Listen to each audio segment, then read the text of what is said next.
फिरौन मिस्र का बादशाह था, बहुत मुतकब्बिर और जालिम। एक ऐसा जालिम बादशाह जो ख़ुद को खुदा कहता था, मिस्र की सुल्तनत पर हुकूमत करता था और बनी इसराइल को सख्त ग़ुलामी में जकड़ रखा था। उसने ख्वाब देखा कि बनी इसराइल में से एक लड़का पैदा होगा जो उसकी सुल्तनत को तबाह कर देगा और उसकी ताकत ख़त्म कर देगा। इस खौफ से उसने हुक्म दे दिया बनी इसराइल के हर नौमौलूद बेटे को पैदा होते ही कत्ल कर दो कि बनी इसराइल के हर नौमौलूद बेटे को पैदा होते ही कत्ल कर दिया जाए। एक साल कत्ल, दूसरे साल छोड़ देना। मगर इसी खौफनाक दौर में अल्लाह ताला ने एक ऐसा बच्चा पैदा किया जिसे फ़िरऔन के महल में ख़ुद फ़िरऔन की बीवी ने पाला, और वही बच्चा एक दिन फ़िरऔन और उसकी पूरी सुल्तनत के ख़िलाफ़ अल्लाह का नबी बनकर खड़ा हुआ। क्या ये महज इत्तेफाक था? हरगिज़ नहीं। ये अल्लाह की बेमिसाल हिकमत, तदबीर और कुदरत का शानदार मुज़ाहिरा था। आप कहाँ से वीडियो देख रहे हैं? कमेंट्स में अपने शहर का नाम ज़रूर लिखें।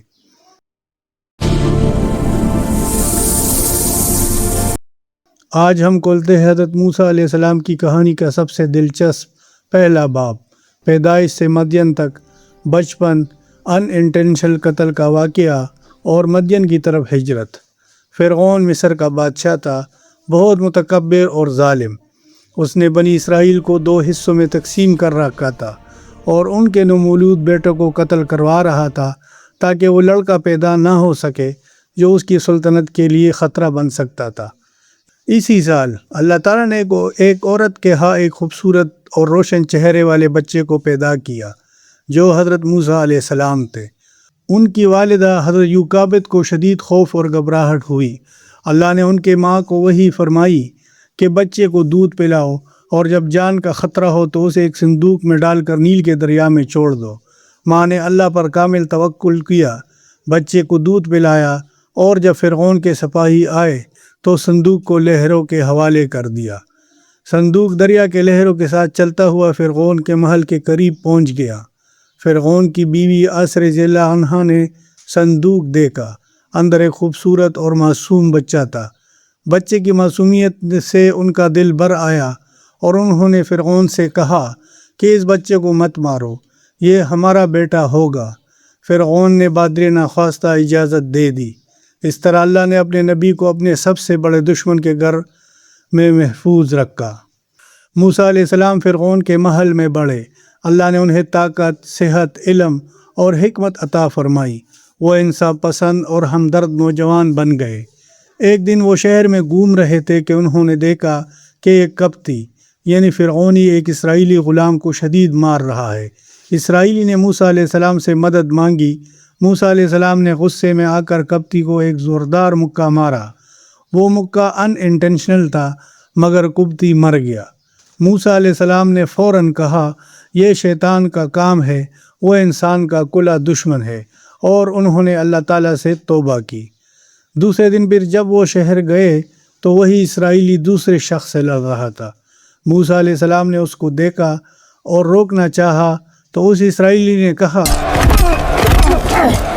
क्या तुम मुझे भी कल वाले की तरह मारना चाहते हो? इस वक्त मूसा अलैहिस्सलाम को पता चला कि कत्ल की खबर फैल चुकी है और फ़िरऔन के दरबार में उनकी तलाश शुरू हो गई है। एक शख्स ने खुफिया तौर पर ख़बर दी कि वो आपको कत्ल करने का मंसूबा बना रहे हैं। मूसा अलैहिस्सलाम ने जब ये सुना तो वो फ़ौरन मिस्र से निकले और मदियन की तरफ चल पड़े। मदियन एक लंबा, ख़तरनाक और थका देने वाला सफ़र था। जब मूसा अलैहिस्सलाम मदियन पहुँचे तो वहाँ पहुँचकर वो एक कुएं के पास दरख्त के नीचे बैठ गए जहाँ लोग जानवरों को पानी पिलाते थे। वहाँ उन्होंने दो लड़कियों को देखा जो अपने जानवरों को पानी नहीं पिला पा रही थी क्योंकि कुछ मर्द उन्हें धकेल रहे थे। मूसा अलैहिस्सलाम ने उनकी मदद की। अपनी ताकत से भीड़ भाड़ में से गुजरकर दोनों लड़कियों के जानवरों को पानी पिलाया और वापस आकर दरख्त के नीचे आराम करने लगे। थोड़ी देर बाद दोनों लड़कियां घर जल्द वापस पहुंची। उनके वालिद हज़रत शुएब अलैहिस्सलाम थे। हज़रत शुएब अलैहिस्सलाम ने हैरान होकर पूछा, आज इतनी जल्दी कैसे आ गई? एक बेटी ने कहा, ए अब्बा, एक ताकतवर और अमानतदार शख्स ने हमारी मदद की और हमारे जानवरों को पानी पिलाया। हज़रत शुएब अलैहिस्सलाम ने उसी बेटी से कहा कि जाके उसे बुला लाओ। एक लड़की मूसा अलैहिस्सलाम के पास आई اور ان سے کہا کہ میرے والد آپ کو بلاتے ہیں۔ موسیٰ علیہ السلام ان کے گھر گئے۔ حضرت شعیب علیہ السلام نے مہمان نوازی کی اور پوری کہانی پوچھی۔ موسیٰ علیہ السلام نے سچ بتا دیا۔ حضرت شعیب علیہ السلام نے کہا ڈرو نہیں، تم ظالم قوم سے بچ کر آئے ہو۔ پھر انہوں نے اپنی ایک بیٹی کا نکاح موسیٰ علیہ السلام سے کرنے کا معاہدہ کیا۔ میں تم سے ایک شرط پر اپنی بیٹی کا نکاح کرتا ہوں کہ تم 8 یا 10 سال میری خدمت کرو۔ موسیٰ علیہ السلام نے 10 سال کی مدت منتخب کی۔ نکاح ہو گیا اور پھر موسیٰ علیہ السلام نے 10 سال وہاں گزارے۔ محنت، غریبی، تنہائی اور صبر کی زندگی۔ یہ 10 سال ان کی تربیت تھے تاکہ وہ اللہ کے عظیم نبی بننے کے قابل ہو جائے۔ اس واقعے سے ہم سیکھتے ہیں کہ اللہ کی تدبیر انسان کی تدبیر سے ہمیشہ بہتر ہوتی ہے۔ مشکلات اور ڈر کے ماحول میں بھی اللہ اپنے بندے کو محفوظ رکھ سکتا ہے۔